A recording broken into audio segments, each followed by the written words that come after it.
یہ ایک نہایت عمدہ اور آزمودہ مقولہ ہے۔ اس چھوٹے سے فقرے میں انسانوں کا اور قوموں کا اور نسلوں کا تجربہ جمع ہے۔ ایک شخص میں اپنی مدد کرنے کا جوش اس کی سچی ترقی کی بنیاد ہے، اور جبکہ یہ جوش بہت سے شخصوں میں پایا جاوے تو وہ قومی ترقی اور قومی طاقت اور قومی مضبوطی کی جڑ ہے۔ جبکہ کسی شخص کے لیے یا کسی گروہ کے لیے کوئی دوسرا کچھ کرتا ہے تو اس شخص میں سے یا اس گروہ میں سے وہ جوش اپنی آپ مدد کرنے کا کم ہو جاتا ہے، اور ضرورت اپنی آپ مدد کرنے کی اس کے دل سے مٹتی جاتی ہے، اور اسی کے ساتھ غیرت جو ایک نہایت عمدہ قوت انسان میں ہے، اور اسی کے ساتھ عزت جو اصلی چمک دمک انسان کی ہے، از خود جاتی رہتی ہے۔ اور جبکہ ایک قوم کا یہ حال ہو تو وہ ساری قوم دوسری قوموں کی آنکھ میں ذلیل اور بے عزت ہو جاتی ہے۔ آدمی جس قدر کے دوسرے پر بھروسہ کرتے جاتے ہیں وہ اپنی بھلائی اور ترقی کا بھروسہ گورنمنٹ ہی پر کیوں نہ کریں، یہ امر بد یہی اور لابدی ہے کہ وہ اسی قدر بے مدد اور بے عزت ہوتے جاتے ہیں۔ اے ہم وطن بھائیو، کیا تمہارا یہی حال نہیں؟ ایشیا کی تمام قومیں یہی سمجھتی رہی کہ اچھا بادشاہ ہی رعایا کی ترقی اور خوشی کا ذریعہ ہوتا ہے۔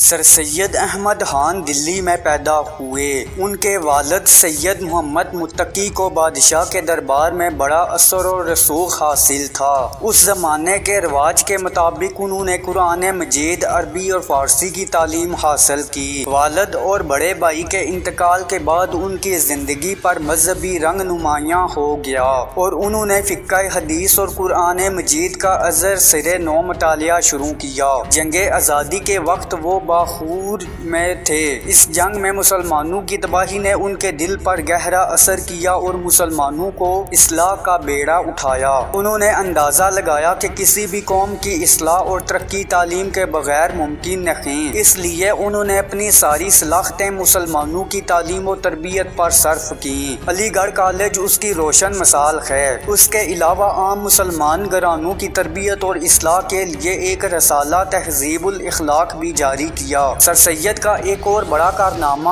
سادہ اور آسان نثر کی ترویج تھا۔ انہوں نے اس زمانے کی طرز نگارش جو متکا، جو مکفہ اور مستجع نثر کی صورت میں تھی، کو ترک کیا اور مقصدیت کو رواج دیا۔ دراصل وہ ادب برائے ادب کے قائل نہ تھے، بلکہ انہوں نے ادب کو اصلاح کا ذریعہ بنایا۔ ان کی تحریر میں بڑا تنوع تھا۔ انہوں نے مذہب، سیاست، تاریخ، ادب، فلسفہ اور منطق ہر موضوع پر طبع آزمائی کی۔